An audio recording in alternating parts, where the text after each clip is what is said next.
last two games had opportunities in the last couple minutes and weren't able to get very far down the field. Just what can you do better in those 2-minute, 1-minute situations? Yeah, I think it's like a number of things with the offense right now. Just a lack of consistency. One play it might be the protection. One play it might be the route, the quarterback and receiver being on the same page. We've practiced it a good bit, and honestly, this fall camp, and even when we've practiced it this season, we've been as good as I've been anywhere. But that's kind of been the case with a lot of things. We've been really good at a number of things in practice that we've not necessarily been as good at in games. And so I think you could sort of say that's a microcosm of where we're at on offense right now. We're doing a lot of things really good in practice, some things good in games, but a lot of things in games are showing up that are different than I think what we anticipated based on what we saw in practice. So when you see that disconnect, how do you try to change that? I think you have to address two things. I think you have to address the players' emotional side and mentality, and talk about where they are, meet them where they are. I think if, as a coach, in a moment like this, if you ignore that, then you're short-sighted, and even beyond that, that's not what I want to do as a coach. I want to try to help these players learn something that could help us become a better football team, that could help each of them become better people and players. I talked to them about that Monday. But then in a more pragmatic sense, you have to address the things that are holding you back. And, we had 5 drives where we didn't either turn the football over or have a major penalty, and we scored points on 4 of those 5. And then we had 5 that were otherwise, where we had either an interception or holding penalty or a chop block. And not that you can't overcome those things, but sets you back. And in a nutshell, I think there are a lot of other things that we can improve on, starting with me. But if we just fix that, or even cut those things down drastically, then we're in a different spot right now. How much did not having Daniel affect what you wanted to do against UNLV? A little bit. Maybe more than a little bit. I think it just puts more of a load on Dev, and he's in really good shape, and for the most part, I think he can handle that. But it is.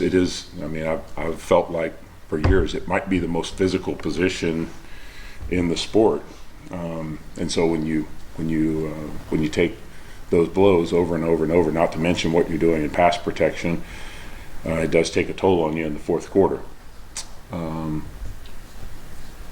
If we have him back, then yeah, it will certainly help us, and we'll play with 2 of those guys on the field at the same time more.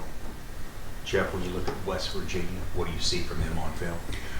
A lot of what I've seen the last 3 years. I've had the pleasure of playing them the last 3 years, and I got a lot of respect for Neil Brown, know him personally, and a good coach and a tough guy, and a guy that I believe does things the right way. And his team shows that. They play tough, they play physical, they're sound on both sides of the ball. Respect what they do on offense as well. On defense, very aggressive style from their front, an attacking style.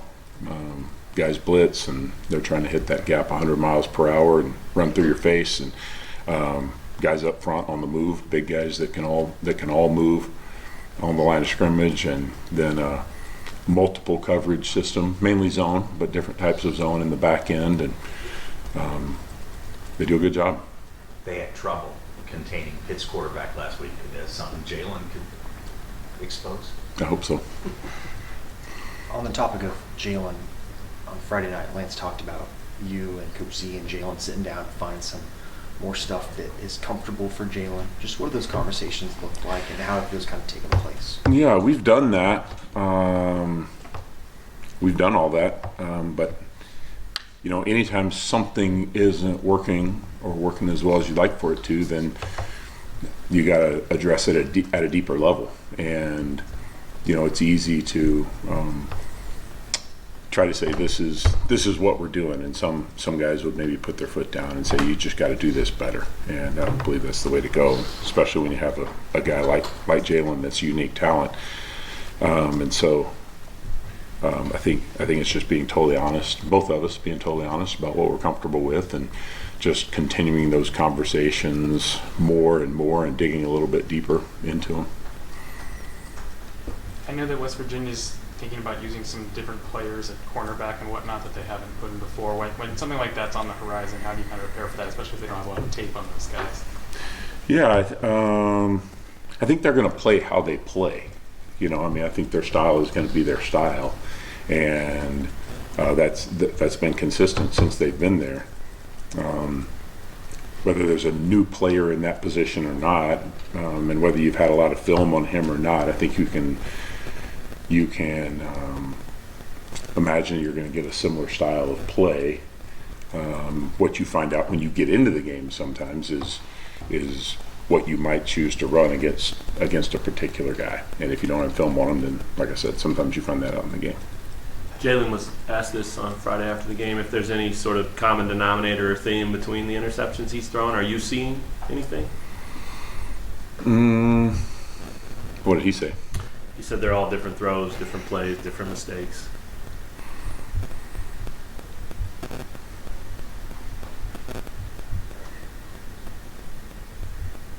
I'm trying to think through them. Yeah, right. Yeah. I don't see a common denominator. No, I don't. I see a guy that's trying to make a play and trying to help his team, and felt like that was the place to go with the ball, and in that moment it just wasn't. Would it be easier if there were a common theme? Because then you just point to that and say, that's what we got to eliminate. I mean, you get that? Yeah, probably so. But somewhere in there is a commonality in what's happening. It might be more emotional or psychological or visual in nature, as opposed to a particular play type. And we'll keep working to see if we can uncover that. Lance, to mention mechanics as one of the things you would look at. Are you seeing everything look like it needs to look there? Yeah, well, Obviously not on every throw. when I've been around a lot of different types of quarterbacks, and the best ones that I've been around, when they were in college, Cam Newton, Zach Wilson, Jaylen, tend to throw the ball at times in ways that you might not traditionally teach a quarterback to throw, and they have the unique ability at times to throw in unusual positions and still be accurate. Within that, it's still our job to help him see how he can do that and still be most effective. And so I think with any player, there are pieces of that can be improved, and sometimes that may not even have to do with the interception talk. I think that's probably more due to accuracy on some of the other throws. But again, I've said this before, I think Z does a great job with him, and I know it's going to get right. With earlier games, you had said you thought there was a sufficient level of frustration on the sideline when things weren't going well for the offense. I guess, did you feel like that same frustration was there at the UNL? Yeah, and even a little bit more. I think every time something happens, it's like, I don't know, sometimes when I'm eating, I get aggressive because I'm still a lineman, and I bite the side of my mouth or my lip, and then it kind of pisses me off, but then I do it again and it makes me more mad, and then I do it a third time and it really makes me angry, and sometimes I even pound the table. Then my wife tells the kids it's okay. As frustration grows with number of times something like that happens, sure, yeah. So does the emotion behind it. And I told the offense I met with a specific group of leaders yesterday and talked with some different individuals, and I don't know if Illinois was rock bottom for us, and sometimes you got to hit all the way to the bottom before you recognize what level of commitment you're willing to make to get it right. Do you often meet with leaders like that, or is that something that you wanted to do? Yeah, so there's a group of guys that I'll meet with from time to time, and then Lance does that with a leadership group, but at times I'll do that with certain guys on the offense, sometimes individually, sometimes collectively. I think you talked about it in fall camp that you didn't like where the O-line was at after 3 games where you assess how they improved your overall play. Yeah, I'm pleased with the progress, but not content that we're where we need to be yet. I thought they played a great first half, and like the rest of our team, not a great second half, and that's a part of what we're dealing with. You've got the practical side of the turnovers and the penalties, and you fix those things and you address them directly, but there's still going to be some of that happens. Football is not a perfect game. And so when that imperfection shows up, then how do we deal with that? Do we have the resolve to actually walk through that moment and then do well again? And you can set yourself up into a position for stumbling into the here we go again mentality if you don't learn how to come through one of those moments, and we need to come through one. Jeff, you a minute ago said a lot of things you can improve, or the team can improve, starting with you. You maybe have addressed it. What are some areas that you're looking at for yourself? I think the biggest thing for me is just trying to put our players in the right place. And I told the guys this after the game. I just said, it's my job to prepare us to play and to put every player in the best position possible to have success. And I said I didn't do that well enough, and so it's on me. And so we've really tried to dig even deeper into that this weekend, and yesterday putting together this game plan by trying to put every guy in position where he can do the things that he does best. And part of that's learning, me learning what they can do, learning what, for example, what Jared Casey can do and what Trevor Cardell can do, and then what Tavita can do and Leighton Cure can do, playing with 4 different tight ends right now at various times, and each of them has a different skill set. So for me to expect Jared, even though he has the most experience, to be able to do the same things that Trevor or Tavita might do isn't realistic. And so I think a big part of it is just trying to find what players do best, put them in positions where they can do those things, and then I think, like I said earlier, just in talking with Jaylen, just things that the quarterback is comfortable with. I learned this a long time ago, if your quarterback is comfortable and your offensive line's playing well, then the other things usually work themselves out. I mean, our receivers, most of those guys could run any route that I call. Running backs, they can run any run play we want to run. But if the offensive line doesn't block it very well, it doesn't matter. And so we're just leaning into the things that I think our guys do best. You've talked about the trust you have in these guys, the veterans, and it being a two-way street too. In your previous stops, you're still new to them, and they're still new to you, especially on game day.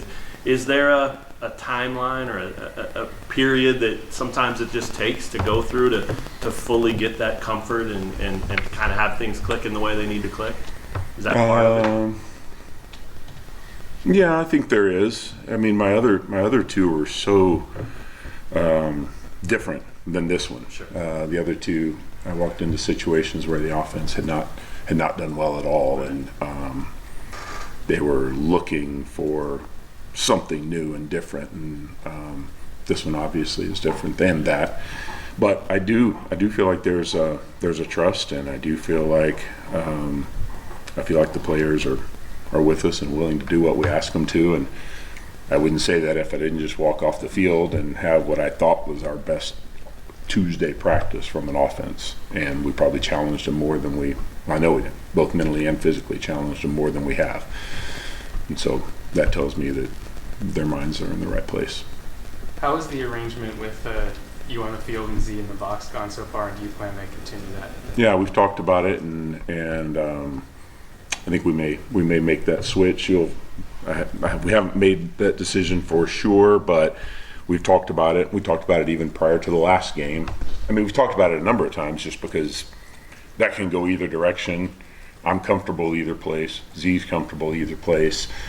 But in giving me the ability to get upstairs and get in a more sterile environment and see it a little bit better, and then, probably more than anything, giving Z the opportunity to be with Jaylen on the sidelines as he's the one who's with him every day, certainly more than I am. I would say there's a better chance that we do that than not. Anything else, Coach Grimes? Okay.